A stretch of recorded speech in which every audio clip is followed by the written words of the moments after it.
Muy bien, vamos a presentar a los invitados. Me complace tener aquí en la mesa a Patricia Vila, a quien conozco desde hace muchos años, una académica con un resumen tremendo de la Universidad de Michigan, fundadora del Buró de CNN en La Habana, que cumpliría ahora, ¿cuánto tiempo? 17 años esta semana. Hoy mismo hace 17 años que abrí esa oficina. O sea, que un día como hoy estabas en Cuba, donde viviste 3 años y medio, con Lucía Newman, que era... Ajá, y tú como productora, ¿no? Exactamente, como jefa del buró. Y como jefa del buró, después estabas en NBC, que fue donde nos conocimos allá. Y trabajamos juntos. Trabajamos juntos y discutíamos. Aunque no estuvimos de acuerdo en muchas cosas, pero trabajamos juntos. Bueno, hoy tampoco vamos a estar de acuerdo. Tú estás a favor de que se levante el embargo, sí, ¿verdad? Sí, estoy en favor. Ajá, preciso. Vamos a después a ampliar esa posición. Tenemos aquí a Sebastián Arcos, también académico del Instituto de Investigaciones Cubanos de FIU, de la Universidad Internacional de la Florida, fundador del Comité Cubano por Derechos Humanos. Su apellido, por supuesto, dice exactamente de su prosapia, como dirían los intelectuales en ese caso. Gracias por estar acá. Y tenemos a alguien que ha vivido en Cuba hasta hace muy poco, que es Lucas Garbe, periodista independiente, y que debe haber padecido el embargo. No sé si está a favor o en contra, lo vamos a ver después. ¿Tú estás a favor del embargo? Sí. Estás a favor. O sea que ya tenemos el debate y vamos a dejar a Lucas como un misterio.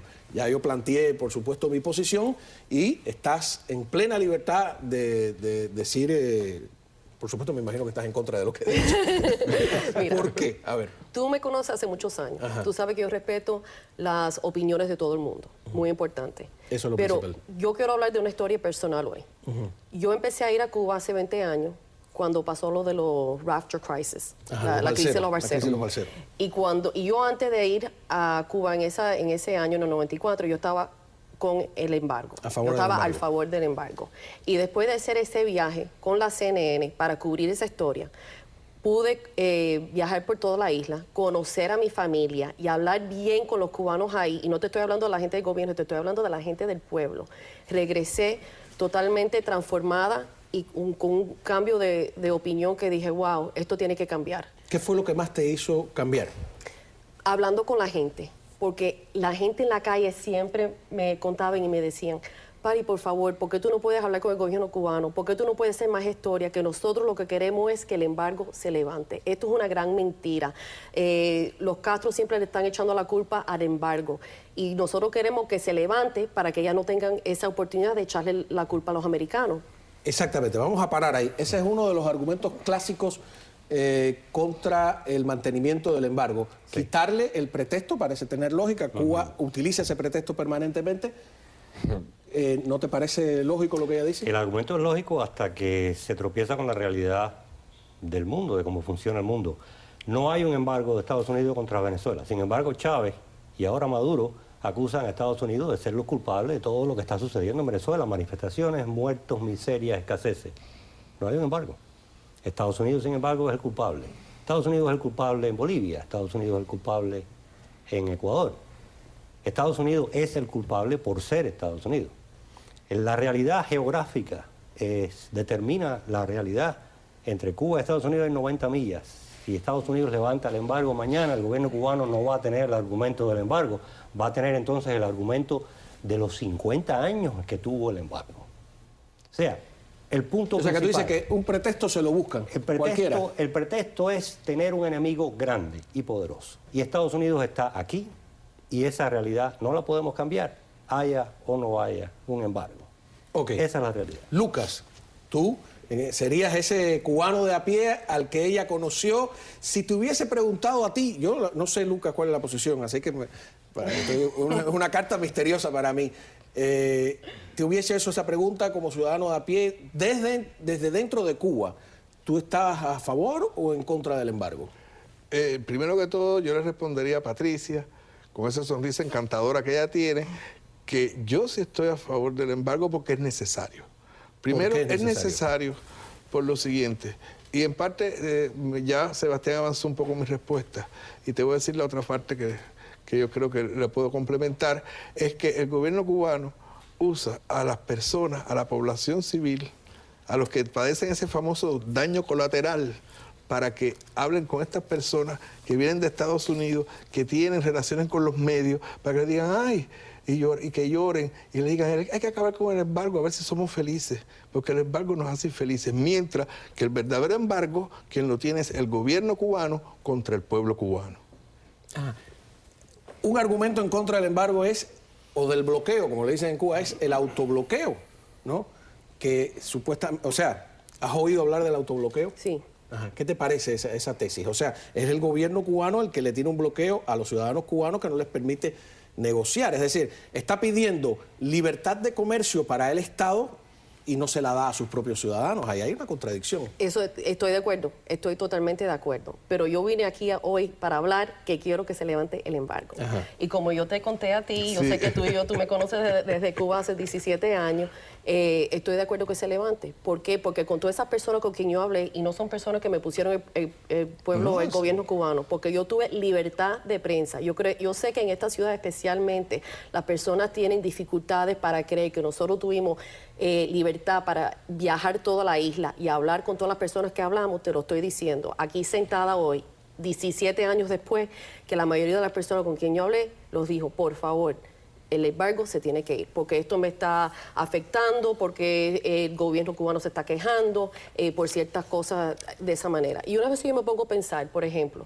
cuando yo me mudé para La Habana, ellos se llevaron todos mis muebles de Miami. ¿Cómo llegaron mis muebles de Miami? Fue de Miami a Santo Domingo, se quedaron ahí un mes, y de Santo Domingo a La Habana. También yo trabajé en muchas cosas que la gente en este pueblo no sabe. Ahí también hubo un accidente de un ejecutivo muy alto de la Coca-Cola, que nosotros mandamos buscar, que yo tuve que negociar eso con el gobierno cubano, buscar el permiso para crear espacio en el aire para que pueda aterrizar un helicóptero del Miami Children's Hospital para que fuera a buscar este ejecutivo, este executive de la Coca-Cola. ¿Tú me entiendes lo que te estoy diciendo? No entiendo la lógica. ¿Qué me quieres decir? O sea, que si llevaron tus muebles no había embargo. No, eso también, porque yo una vez me pongo a pensar, ok, el embargo está ahí, pero vamos a levantarlo para ya quitar la mentira, porque en ciertas cosas no hay un embargo. Por ejemplo, los cargos, los barcos pueden ir allá cuando tienen permiso si van a través de otro país. Las cosas se pueden entrar. Entonces me pongo a pensar... ¿Tú crees, mi argumento del principio, que deben levantar el embargo a pesar de que les expropiaron? O sea, ¿por qué le vamos a decir a los norteamericanos vayan a invertir a Cuba si las propiedades que fueron expropiadas de manera forzosa, como dice aquí este mismo documento del año 60, y sin compensación todavía no han sido compensadas? Claro, yo entiendo ¿No eso. estamos premiando un robo? Exactamente, tú y yo hemos hablado de eso, pero hace 54 años 55. Que el embargo... 55 bueno, 54 años, el embargo. Claro. Ok, que está el embargo puesto y yo no ha cambiado nada. Sigue todo igual.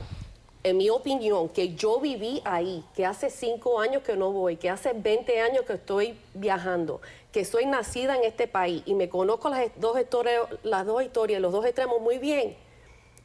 A ver, hay que ver otra vamos a tratar de analizarlo. Y hay que tratar de hacer otra cosa. A mí me gusta vamos a levantarlo, Patricia porque es analítica, ¿no? Y no tiene esa pasión que nos ensombrece a veces, ¿no? Es muy común también. Sí, bien.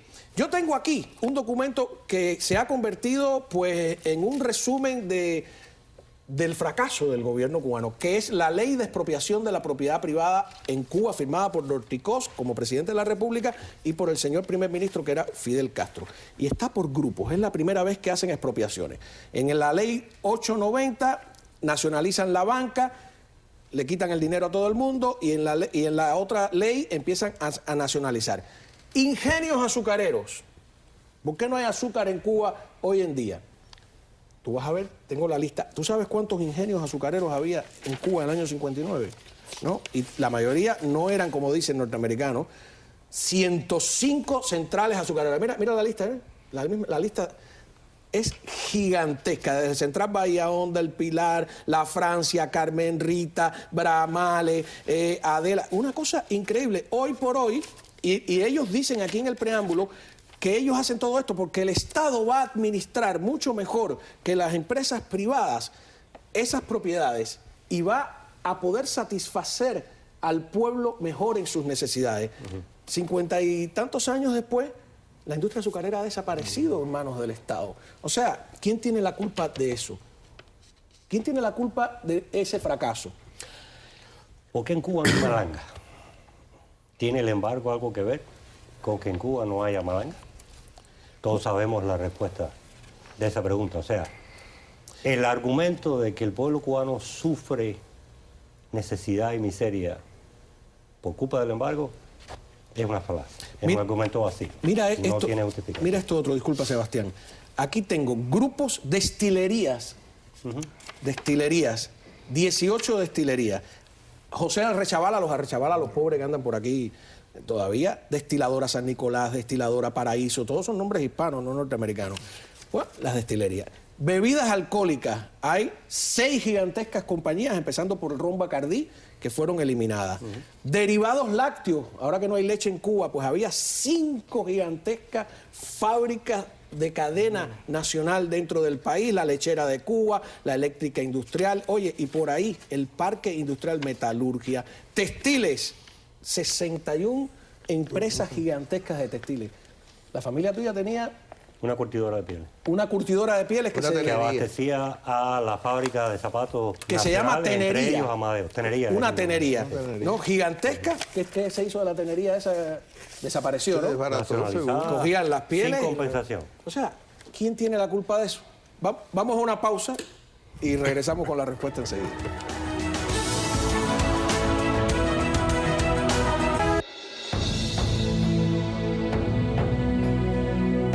A ver, Patricia, a mí me gustaría saber qué tú piensas que va a pasar si se levanta el embargo. Pero antes, yo quiero compartir con los televidentes una foto totalmente inusual de Patricia, que está con Fidel Castro dándole la mano y tú estás de la cintura hacia arriba en traje de baño, en trusa. Sí. Me parece, es una cosa tremenda. Creo que estaban... ¿Quién es la que está al lado tuyo? Ella era presidenta de TBS. De TBS, pero tú estabas trabajando con Lucía Newman, estabas trabajando en Varadero y te llamaron de urgencia. ¿Cómo fue? Yo estaba en Varadero, me llamaron de urgencia que Fidel quería ver a Pat Neal, porque en ese momento estuvimos trabajando en un documental de los Cold Wars, que se estaba haciendo una serie. No tenía camisa, no tenía camisa para entrar. Y yo pensé, bueno, entraste sin embargo. Tengo que entrar y tengo que, obviamente, mira, tú sabes que, como yo estaba hablando antes que empezó el programa, yo sacrifiqué mi vida sentimental a cierto nivel para hacer ese trabajo que yo hice. Yo tuve que poner mis sentimientos a un lado para hacer ese trabajo. Y para mí es duro venir aquí, cuando mi mamá se fue de Cuba cuando tenía 13 años, más nunca vio a su papá, y mi papá se fue con 17, y vino aquí, dejó toda su familia y se montó en el avión llorando. Así que yo hice mi trabajo bien, éticamente, trabajé 7 días a la semana, casi por 3 años y medio, y traté de ser la mejor noticia posible.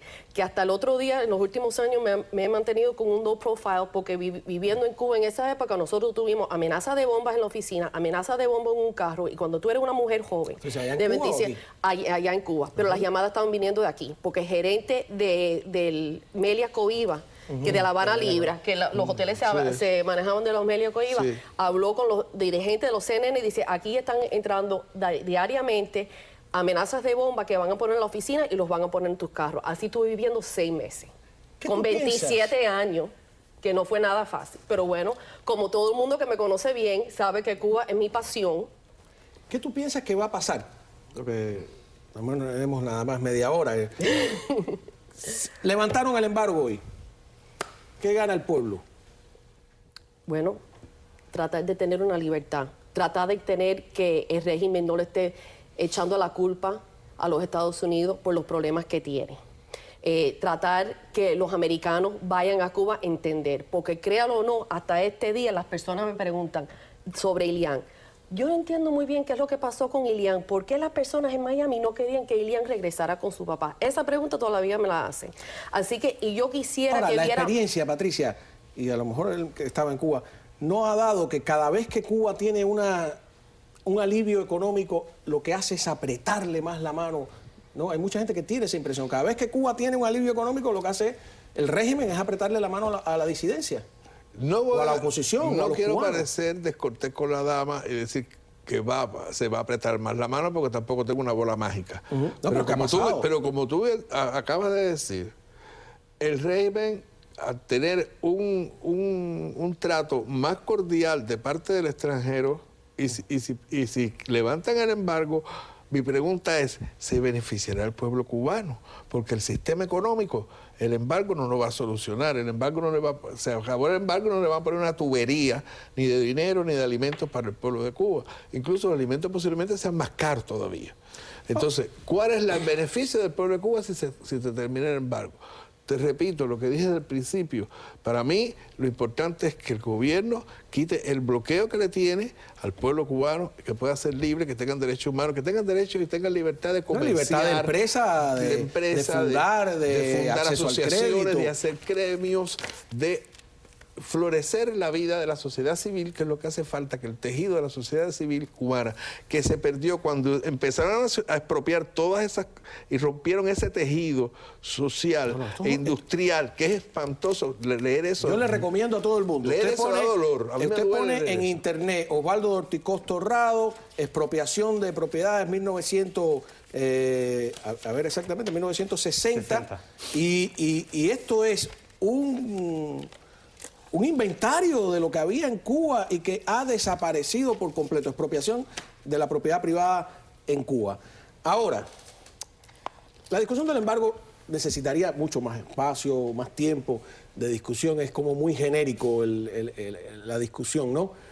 Pero hay muchas personas, como ella, que desde una posición democrática y anticastrista, creen que es una buena idea, sí, ¿no? Está el grupo de gente que lo que quieren hacerle un favor a Fidel Castro, que ese no es el caso de ella, ¿no? Y al régimen, ¿no? En el mundo académico, ¿cuánto te tropiezas tú esa idea? ¿Y cómo rebatirla? Es muy común, es muy común. De hecho, el embargo es tremendamente impopular, incluso entre gente aquí en Miami que son furiosamente anticastristas, porque creen que si la política no ha dado resultado en 50 años es porque la política no sirve. Y no se dan cuenta que la política siempre hay que ponerla en el contexto histórico adecuado. En 50 de esos 55 años esa política se le aplicó directamente a un personaje que se llama Fidel Castro, que tenía su propia idea de lo que quería para Cuba. Y esa idea incluía usar la enemistad con Estados Unidos como el principal argumento para justificar su poder absoluto. Es al revés del argumento que se usa muchas veces en el embargo, que el embargo es lo que hace que Cuba sea un país autoritario o antidemocrático o represivo.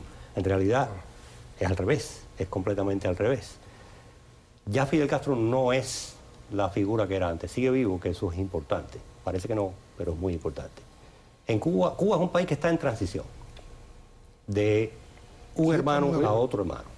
Qué lamentable, ¿no? Debería ser una transición de otro tipo. No es la transición que quisiéramos, no es una transición hacia la democracia, pero es una transición de poder, de una figura a otra figura.